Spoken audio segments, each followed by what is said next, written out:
তত্ত্বাবধায়ক সরকার ব্যবস্থা পুনর্বহাল করে রায় দিয়েছে আপিল বিভাগ।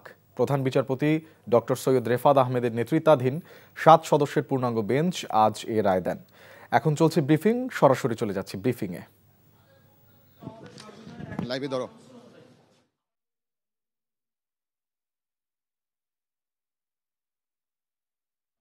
আজকে প্রধান বিচারপতির নেতৃত্বাধীন 7 সদস্যের যে পূর্ণাঙ্গ বেঞ্চ, সেই বেঞ্চ তত্ত্বাবধায়ক সরকার ব্যবস্থাটা ফিরিয়ে এনে এবং আগামী যে জাতীয় সংসদ নির্বাচন হবে সেই নির্বাচনটা হবে এই বর্তমান যে অন্তর্বর্তীকালীন সরকার সেই সরকারের অধীনে, এবং পরবর্তী চতুর্দশ জাতীয় সংসদ নির্বাচন থেকে এই তত্ত্বাবধায়ক সরকার ব্যবস্থাটা কার্যকর হবে। এবং ইতোমধ্যেই আবেদনকারীদের আইনজীবীরা যেটা বলেছেন যে এই তত্ত্বাবধায়ক সরকার ব্যবস্থাটা বাতিল করে পঞ্চদশ সংশোধনী যে আওয়ামী লীগ করেছিল, এর মাধ্যমে মানুষের ভোটাধিকার এবং গণতন্ত্র নস্যাৎ হয়েছিল, মানুষ ভোটের অধিকার থেকে বঞ্চিত হয়েছিল, এবং এই তত্ত্বাবধায়ক সরকার ব্যবস্থাটা ফিরে আসার কারণে এখন থেকে মানুষ নির্বিঘ্নে তাদের ভোট দিতে পারবে, গণতন্ত্র আর নস্যাৎ করার কেউ সুযোগ পাবে না।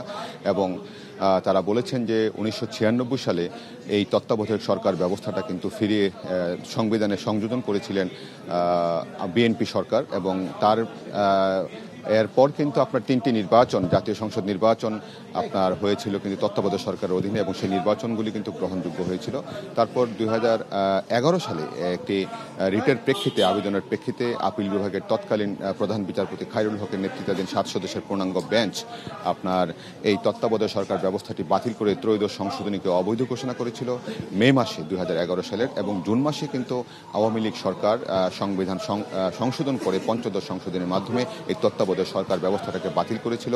তারপর যে নির্বাচনগুলি হয়েছিল সেই নির্বাচনগুলি নিয়ে প্রশ্ন ছিল, এবং সেইগুলি কিন্তু প্রায় আপিল বিভাগে উপস্থাপন করেছেন এই আবেদনকারীদের আইনজীবীরা। এবং এই আপিলটা কখন করা হয়েছে? 2011 সালে কিন্তু এইটির সমাধান হয়েছিল আপিল বিভাগে। গত 5ই আগস্ট গণ অভ্যুত্থানের মধ্য দিয়ে যখন বিগত সরকার পদত্যাগ করে এবং প্রধানমন্ত্রী শেখ হাসিনা, সাবেক প্রধানমন্ত্রী, দেশ থেকে পালিয়ে যেতে বাধ্য হয়েছিলেন, 5ই আগস্টের পর 8 জন ব্যক্তি এবং 2টি প্রতিষ্ঠান তারা কিন্তু এখানে এসে এই আবেদন করেন। আবেদনটা ছিল এই আপিল বিভাগ যে তত্ত্বাবধায়ক সরকার ব্যবস্থাতে বাতিল করেছিল সেটাকে রিভিউ করার জন্য। তো সেই রিভিউ শুনানি শেষে কিন্তু তারা আবার পূর্ণাঙ্গ আপিলের অনুমতি দেন। তারপরে কিন্তু সেই আপিলের শুনানি হয়। 10 দিন শুনানি করেন অ্যাটর্নি জেনারেল সহ, এবং 8 জন যে আবেদন করেছিলেন তাদের আইনজীবীরা সহ। এবং অ্যাটর্নি জেনারেল যেটা বলেছিলেন যে তত্ত্বাবধায়ক সরকার ব্যবস্থাটা সংবিধানে সংযোজন হতেই পারে, সংবিধান কোনো কোরআন বা বাইবেল নয় যে তাকে পরিবর্তন বা সংযোজন করা যাবে না। তার প্রেক্ষিতে তিনি যেটি বলেছেন যে সংবিধানের যে মৌলিক কাঠামো, সেই মৌলিক কাঠামো ঠিক রেখে এর মধ্যে পরিমার্জন, পরিবর্ধন সবই করা যেতে পারে। তো এখন যেটা বোঝা গেল যে তত্ত্বাবধায়ক সরকার ব্যবস্থাটা ফিরে এসেছে, এবং এর মাধ্যমে মানুষের ভোটের অধিকার, গণতন্ত্র সব ফিরে আসবে এমনটাই প্রত্যাশা করছেন। এই ছিল আমার কাছে এখন সর্বশেষ। দর্শক, তত্ত্বাবধায়ক সরকার ব্যবস্থার রায় নিয়ে হাইকোর্ট থেকে আমাদের জানাচ্ছিলেন স্পেশাল করেসপন্ডেন্ট হাসান জাবেদ।